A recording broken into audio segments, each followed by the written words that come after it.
2026 ခုနှစ်မတ်လကုန်ဒီအချိန်ဟာမြန်မာနိုင်ငံရေးသမိုင်းမှာအပြောင်းလဲအကြီးကြီးတစ်ခုဖြစ်လာနိုင်တဲ့အချိန်ပါ။ဘာဖြစ်လို့လဲဆိုတော့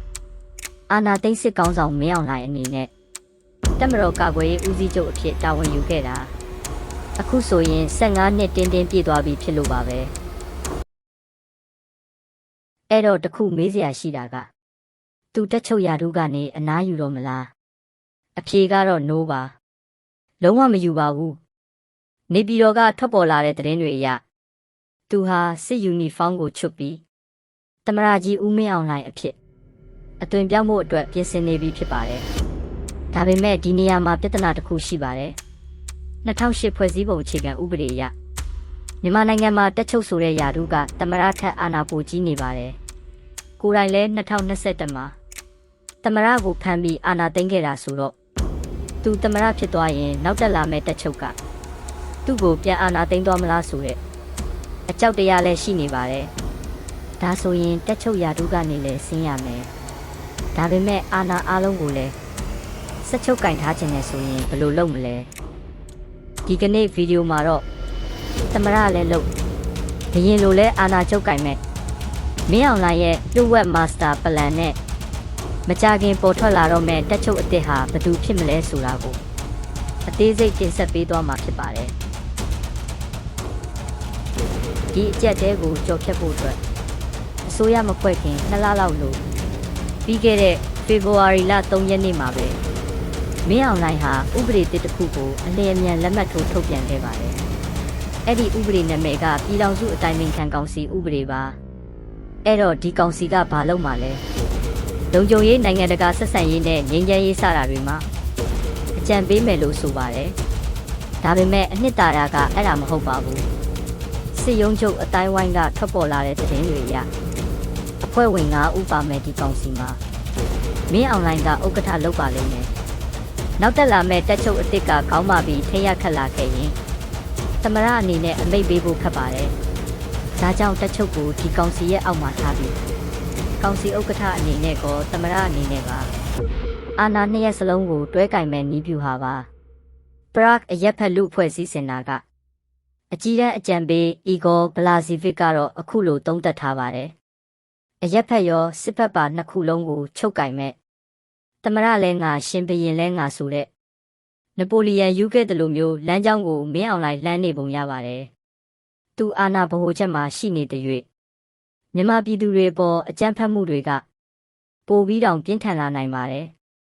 ဒီတော့မေးစရာရှိလာတာကသူသမရလုပ်မယ်ဆိုရင်သူ့နေရာကိုဆက်ခံမဲ့တက်ချုပ်အစ်စ်ကဘယ်သူဖြစ်လာမလဲတက်ချုပ်မင်းအောင်လှိုင်အလွန်မြန်မာစစ်တပ်ရဲ့9ယောက်မြောက်တက်ချုပ်ဖြစ်လာဖို့ရေပန်းအစားဆုံးလူ3ယောက်ရှိပါတယ်လက်ရှိဒုတက်ချုပ်စိုးဝင်းညှိနှိုင်းကုတ်ကဲရေးမှုဗိုလ်ချုပ်ကြီးကျော်စွာလင်းနဲ့စာရဖအရာရှိချုပ်ဗိုလ်ချုပ်ကြီးရဲဝင်းဦးတို့ပါဒါပေမဲ့စစ်ရုံးနဲ့နှီးဆက်တဲ့အတိုင်းဝိုင်းကတော့နံပါတ်1အဖြစ်ရေပန်းအစားဆုံးကအသက်55နှစ်အရွယ်ဗိုလ်ချုပ်ကြီးကျော်စွာလင်းလို့ခံမှန်းနေကြပါတယ်ဘာဖြစ်လို့လဲကျော်စွာလင်းဟာမင်းအောင်လှိုင်အယုံကြည်ရဆုံးလက်ယုံတူပါအသက်50မပြည့်ခင်မှာပဲဒုတိယဗိုလ်ချုပ်ကြီးဖြစ်လာခဲ့ပြီးမြန်မာစစ်တပ်မှာယာတုတို့အမြန်ဆုံးစစ်သားတူပါဒါပေမဲ့စစ်တပ်အတွင်းမှာတော့သူ့ကိုစစ်မင်းသားလို့ခေါ်ကြပါတယ်ရှေ့တန်းစစ်စင်ရေးအတွေ့အကြုံကြီးကြီးမားမားမရှိပဲလူကြီးနားမှာကိုရေးအရာရှိလို့အိတ်ဆွဲတကားဖွင့်ပေးရင်ယာတုတက်လာသူလို့ဝေဖန်ခံထားရသူပါ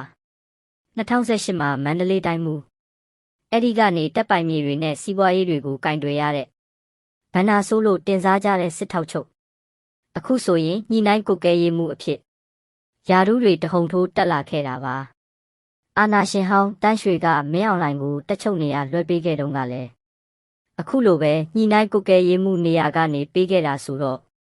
ကျော်စွာလင်းဟာမင်းအောင်လှိုင်ရဲ့အာဏာကစားကွက်မှာအရေးပါဆုံးအယုတ်တရုတ်ဖြစ်လာနိုင်ပါတယ်ဆိုရလျင်သမရလုံယုံတက်ချုပ်ကိုထိန်းချုပ်ယုံနဲ့တင်ပြီးပြီလားဆိုတော့မပြီးသေးပါဘူး2010တုန်းကဦးသိန်းစိန်သမရဖြစ်ချိန်မှာလွတ်တော်ကိုထိန်းတဲ့ရွှေမန်းနဲ့အားပြိုင်မှုတွေဖြစ်ခဲ့ပူပါတယ်အဲ့ဒီလိုထပ်မဖြစ်ရအောင်မင်းအောင်လှိုင်ကကြိုတင်ပြင်ဆင်ထားပါသေးတယ်လွတ်တော်ကိုထိန်းချုပ်ဖို့အတွက် သူ့ကိုအကျွေးမဲ့တစ္ဆာခံမဲ့စစ်ဗိုလ်ချုပ်ဟောင်းတွေကိုနေရာပေးထားတာပါအမျိုးသားလွတ်တော်ဥက္ကဋ္ဌအဖြစ်အောင်လင်းတွေပြည်သူ့လွတ်တော်ဥက္ကဋ္ဌအဖြစ်ခင်ရီတို့ကိုတာဝန်ပေးထားပြီးဒုသမ္မတနေရာအတွက်လက်ရှိစစ်ကောင်စီဝန်ကြီးချုပ်မျိုးစောကိုရထားတယ်လို့သတင်းတွေထွက်နေပါတယ်မျိုးစောဆိုတာကလည်းအရင်ကစင်ကာပူမှာဆေးသွားကူပြီးအပြန်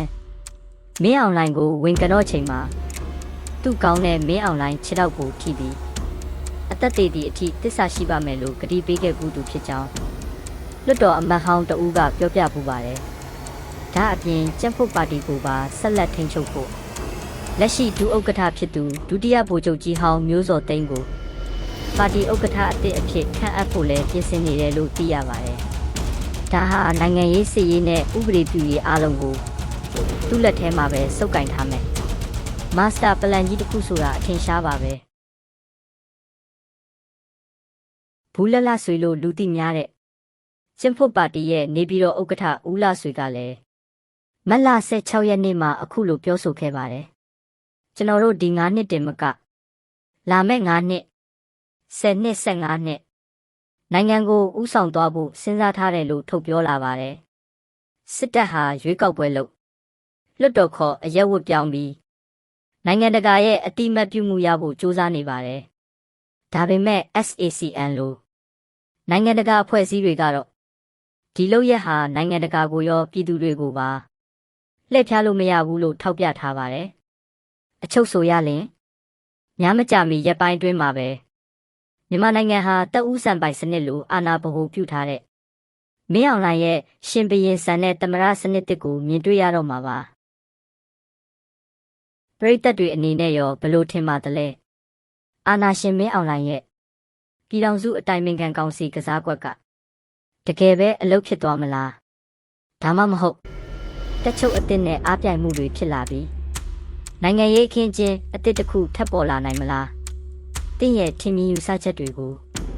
အောက်ကကုန်းမတ်မှာဝင်ရောက်ဆွေးနွေးပေးသွားကြပါဦးဒီလိုမြန်မာနိုင်ငံရေးနဲ့ကမ္ဘာပထဝီနိုင်ငံရေးအားပြိုင်မှုတွေကိုစိတ်ဝင်စားစရာကောင်းအောင်တင်ဆက်ပေးသွားမှာမို့ကျွန်တော်တို့ရဲ့ channel ကို like and subscribe လုပ်ထားဖို့မမေ့ပါနဲ့ခင်ဗျာနောက်ထပ်ဗီဒီယိုမှာပြန်တွေ့ကြပါမယ်